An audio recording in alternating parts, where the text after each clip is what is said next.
আপোনালোকে গাহৰিৰ মাংস বিভিন্ন পদ্ধতিৰে খাই পাইছে, কিন্তু আজি আপোনালোকক মই এটা ব্যতিক্ৰমী ধৰণে গাহৰিৰ মাংসৰ ৰেচিপি বনাই আপোনালোকক দেখুৱাম যে কলা কচুৰেও গাহৰি মাংস বনাব পৰা যায় আৰু সাংঘাতিক ধৰণৰ এক উৎকৃষ্ট খাদ্য কলা কচু আছে, প্ৰচুৰ পৰিমাণে ভিটামিন। আৰু প্ৰথমতে কলা কচুখিনি আপোনালোকে কাটি ল'ব, কাটি লৈ অকণমান নিমখ পানীত প্ৰথমতে তিয়াই ল'ব। গতিকে এই ধৰণে কচুবোৰ অকণমান সৰু সৰুকৈ কাটি লৈছোঁ আৰু এতিয়া মই অকণমান নিমখ পানীত তিয়াই দিম। এই ধৰণে এই কচুখিনি এতিয়া পানী অকণমান সময় তিয়াই থ'ম আৰু ইয়াত অকণমান নিমখ দিম। এতিয়া অকণমান নিমখ দিছোঁ। 10 মিনিটমান 15 মিনিটমান সময় এতিয়া এই কচুখিনি তিয়াই থৈ দিম। আপোনালোকে যেতিয়া ঘৰত গাহৰি মাংস খাবলৈকে আনিব তেতিয়া এটা কথা মনত ৰাখিব, প্ৰথমে মাংসখিনি বইল কৰি ল'ব আৰু বইল কৰাৰ সময়ত অকণমান নিমখ আৰু হালধিৰে আপোনালোকে বইল কৰিব আৰু তাৰপিছত দেখিব গাহৰিৰ মাংসৰ ভিতৰৰ পৰা কিছুমান ব্যতিক্ৰমী পদাৰ্থ ওপৰলৈকে উপঙি আহিব আৰু সেই পদাৰ্থখিনি আপোনালোকে পেলাই দিব। এয়া হ'ল গাহৰি মাংস আৰু এয়া লোকেল গাহৰি হয় এয়া। আৰু ইয়াতে মই অকণমান প্ৰথমতে মাংসখিনিত নিমখ দিম আৰু তাৰপিছতে এই মাংসখিনিৰ ওপৰত হালধি দিম। এয়া প্ৰথমতে মই এয়া নিমখ দিছোঁ আৰু ইয়াৰ পিছতে মই অকণমান হালধি দিম। এয়া অকণমান হালধি দি লৈছোঁ আৰু এতিয়া বইল কৰিম।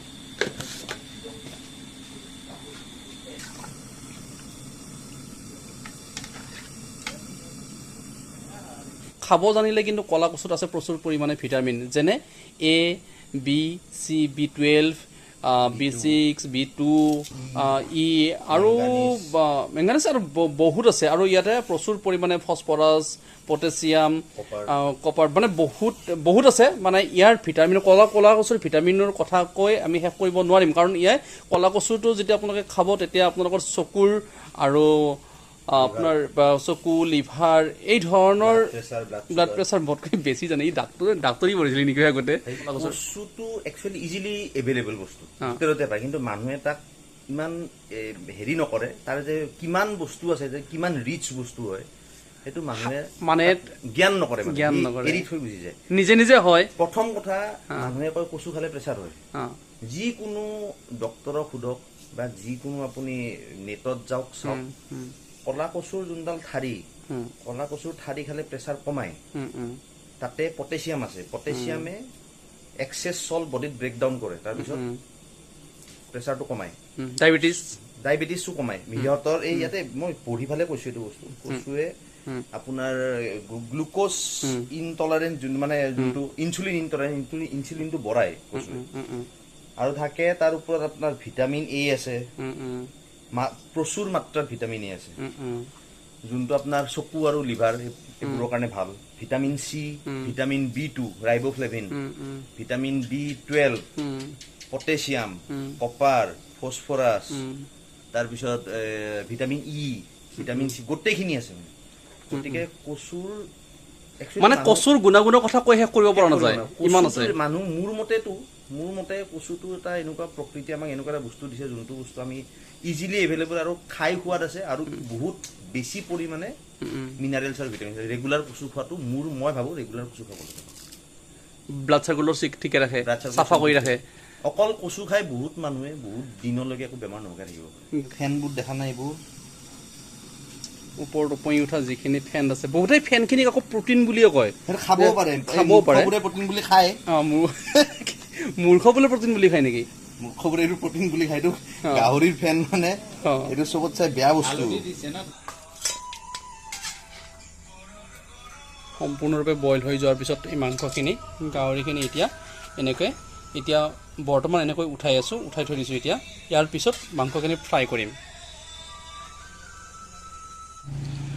লগে ভাগে এসাঁজ খানা যিহেতুকে এই ধৰণে কোনোবাই যদি ৰহুন চেলাই আছে, কোনোবাই ফাটি গ'ল, চলা ফাটি গ'ল, খাদ্য নাখাওঁতে গাহৰি নাখাওঁতে চলা ফাটি গৈছে। এয়া ৰত্নই পিঁয়াজ চেলাই আছে, এয়া যি ৰহুন আছে, এয়া যি আদা আছে বা এয়া যি জলকীয়া আছে, মানে আদা, ৰহুন, জলকীয়া, কোনোপধ্যেই মই মিক্সিত নিদিম, কাৰণ মিক্সিত দিব লাগিলে ইয়াৰ আচল সোৱাদটো নাথাকে বুলি মই আগতেই কৈছোঁ। গতিকে এইখিনি খুন্দনাত খুন্দিহে মই এই ৰেচিপিখিনিত দিম।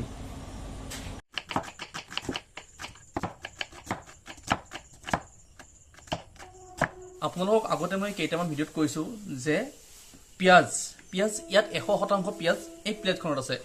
ইয়াৰে সেই 100% পিঁয়াজৰ 80% পিঁয়াজ, 20% মই ছাইড কৰি থৈ দিছোঁ ইয়াতে, আৰু 80% পিঁয়াজ মই এই মাংসখিনিৰ লগত মিক্স কৰি দিলোঁ।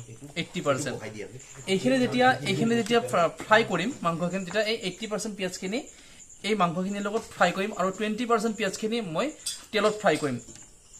এইখিনি ইয়াত 20% পিঁয়াজ মই তেলত দি দিছোঁ, বাকী 80% পিঁয়াজ ইয়াত আছে মাংসৰ লগত মিক্স কৰি দিছোঁ। ঘৰটো আপডাউন কৰি যাব, ডিষ্টাৰ্ব দি আছে মই।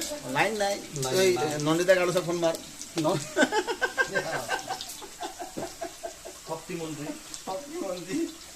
2 কিলো গাহৰি মাংসত মাত্ৰ 30 পৰা 40 গ্ৰাম মিঠাতেল দিছোঁ, কাৰণ যিহেতুকে গাহৰি মাংসটো অতি তেলতীয়া হয়।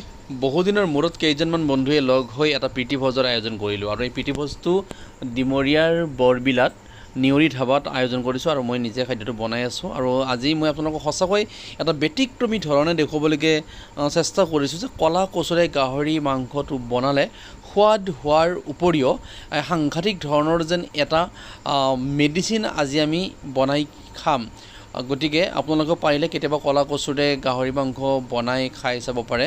পিংকুৱে এই গাহৰিৰ পিচটো আপোনালোকক এইভাৱে দেখুৱাই আছে যে এই পিচটো সম্পূৰ্ণ লোকেল পিচ, মানে লোকেল গাহৰিৰ পিচ, মানে এইটো আপোনাৰ যিসমূহ ফাৰ্মত পোৱা যায় গাহৰি সেয়া নহয়, সম্পূৰ্ণ ঘৰত এৰি থৈ দিয়া গাহৰিত, আৰু ইয়াত কোনো ধৰণৰ মেডিচিন ব্যৱহাৰ কৰা নাই এই গাহৰিটো। আৰু তাকে বাৰে বাৰে পিংকুৱে দেখুৱাই আছে। আৰু স্বত্বাধিকাৰী ফাৰ্ম যিখন ধাবা নিয়ৰি ধাবাৰ স্বত্বাধিকাৰী পিংকুকৈ বাৰে বাৰে পিচটো দেখুৱাই আছে, কাৰণ গাহৰিও পিংকুৰে হয়।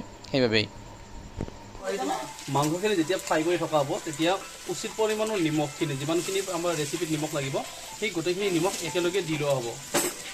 একেলগে মই গোটেইখিনি নিমখ ৰেচিপিৰ কাৰণে দি লৈছোঁ।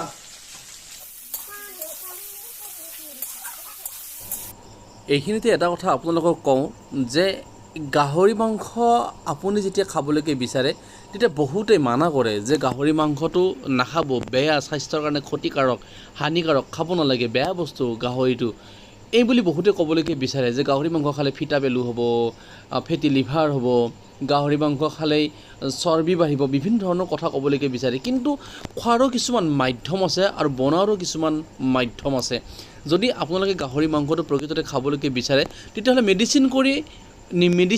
মেডিচিনৰ দৰে বনাই আপোনালোকে খাওক, যে এই গাহৰি মাংসখিনি আজি আমি খাম, কিন্তু এই গাহৰি মাংসখিনি আজি ক'লা কচুৰে ৰান্ধিম, আৰু ইয়াত নেমু টেঙাৰো ৰস অকণমান আটি দিম, এই মাংসখিনিত চেপি দিম, মানে নেমু টেঙাৰ ৰস অকণমান চেপি দিম। গতিকে এই ধৰণে যেতিয়া আমি মেডিচিন এটা প্ৰস্তুত কৰি খাম, তেতিয়া এই গাহৰি মাংসখিনিয়ে ক্ষতি নকৰিব, আৰু আপুনিও খাই যথেষ্ট সোৱাদ পাব। আৰু গতিকে মই এইকাৰণে আজি ভিডিঅ'টো বনাইছোঁ যে আপোনালোকে যেতিয়া গাহৰি মাংস খাবলৈকে ইচ্ছা কৰিব, যদি এই পদ্ধতিত ক'লা কচুৰে যদি আপোনালোকে বনাবলৈকে চেষ্টা কৰে, তেতিয়াহ'লে এটা মেডিচিন প্ৰস্তুত কৰি খোৱাৰ দৰে আপোনালোকে অনুভৱ কৰিব। আৰু এতিয়ালৈকে মই ক'লা কচুখিনি দিয়া নাই। যেতিয়া প্ৰথমতে মাংসখিনি ফ্ৰাই সম্পূৰ্ণ হৈ যাব, তেতিয়া মই ক'লা কচুখিনি তেতিয়া দিম। এতিয়া মাংসখিনিত মই নিমখ আৰু হালধি দি দিলোঁ। এতিয়া দি দিয়াৰ পিছত এতিয়া ইয়াত মই যিখিনি কচু কাটি থৈ দিছিলোঁ, নিমখত তিয়াই থৈ দিছিলোঁ, কচু আৰু আলু ইয়াতে দি দিম। কিন্তু অকণমান ফ্ৰাই কৰি দিছোঁ যাতে সুন্দৰকৈ এই মাংসখিনি এতিয়া যিটো কেৰাহী আছে, কেৰাহীটোত লাগি ধৰিব লাগিব। যেতিয়া লাগি ধৰিব, যেতিয়া আপুনি এনেকৈ এৰাই থাকিব, তেতিয়া গম পাব যে মাংসখিনি সম্পূৰ্ণৰূপে ফ্ৰাই হৈছে। তাৰ বাবে মাংসটোৰ আচল সোৱাদটো আপোনাৰ ওঠত লাগিব, মানে মুখত লাগিব, জুতিটো লাগিব। আৰু কিছুমানে কি কৰে, মাংসটো সিজিবই নাপায়, ফ্ৰাই হ'ব নাপায়, কেতিয়াবা কিন্তু পানী ঢালি দিয়ে, আৰু যাৰ বাবে মাংসটোৰ সেই আচল সোৱাদটো আপোনাৰ মুখত নালাগে, মানে জুতি নহয়। আৰু সেইবাবে কোৱা হয় যে জুতি লগাই এসাঁজ, যাক খাদ্যৰ সম্ভাৰ বুলি কোৱা হয়। পিচবিলাক একদম পিয়ৰ পিচ দেই, ইয়াত ফিটা পেলুৰ কোনো ধৰণৰ বস্তু নাই ইয়াতে। এইটো লোকেল গাহৰি, একদম লোকেল পিয়ৰ। আৰু আমাৰ যিহেতু মাংসখিনি সম্পূৰ্ণৰূপে ফ্ৰাই হ'ল, এতিয়া মই ইয়াতে জলকীয়া, আদা, ৰহুনো মই এতিয়া দি দিম। এয়া আদা, ৰহুন, এয়া জলকীয়া, একেলগে আদা, ৰহুন, জলকীয়া দি দিলোঁ। এয়া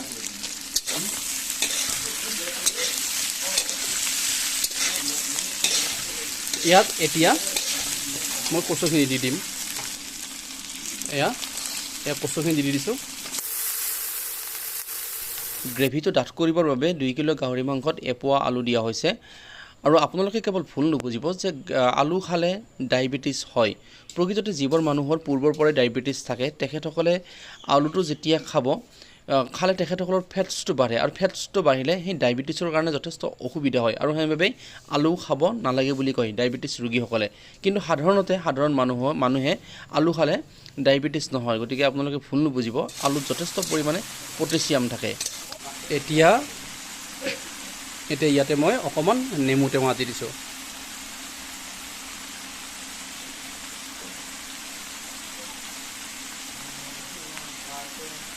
আপোনালোকে যদি এই পদ্ধতিত গাহৰি মাংস বনাই চাব, আপোনালোকে বনাব লাগে বুলি মই নকওঁ, বনাই চাব। কিন্তু আপোনালোকে পূৰ্বতে বনোৱা গাহৰি মাংসতকৈ কিছু পৰিমাণে হ'লেও আপোনালোকে ব্যতিক্ৰম পাব, খাই সোৱাদ পাব। আৰু মই যি ধৰণে প্ৰথম আৰম্ভণিৰ পৰা যি ধৰণে এতিয়ালৈকে মই বনাইছোঁ, এই ধৰণে আপোনালোকে বনাবলৈকে চেষ্টা কৰিব। আৰু বহুতে দোষটো দিবলৈকে বিচাৰে গাহৰি মাংসকো, যে গাহৰি খালে ফেটি লিভাৰ হয়, গাহৰি খালে ডায়েবেটিছ হ'ব, গাহৰি খালে আপোনাৰ ভিন্ন ধৰণৰ মানে ফেটছ হ'ব, বহু ধৰণৰ কথা ক'বলৈকে বিচাৰে। কিন্তু আপোনালোকে বইল কৰি পানীটো যদি পেলাই দিয়ে, তাৰপিছত যদি এই ধৰণে কচুৰে যদি আপোনালোকে বনায়, কচুৱে আপোনাৰ গোটেই সমস্ত যি ধৰণৰ আপোনালোকৰ বেয়া বীজাণু থাকিব, যি ধৰণৰ আপোনালোকে সন্দেহ কৰি থাকে, সেই সন্দেহবোৰ কচুৱে আঁতৰ কৰে। আগতেও কৈছোঁ যে কচুত যথেষ্ট পৰিমাণে ভিটামিন আছে। আৰু এই ধৰণে এতিয়া নেমু টেঙা দিছোঁ, নেমু টেঙা দি এই ধৰণে এতিয়া লাৰি আছোঁ। এতিয়া ইয়াত মই এবাৰ ঢাকনিখন লগাই দিম। ঢাকনি মই এইভাৱে লগাম যে ইয়াত যি আলু দিয়া হৈছে সেই আলুখিনি সিজিব লাগিব। বৰ্তমান এতিয়া মাংস সিজিছে, আলুটো সিজা নাই, যাৰ বাবে মই এতিয়া ঢাকনিখন এবাৰ লগাই দিম আৰু এই আলুখিনি সিজাই ল'ম।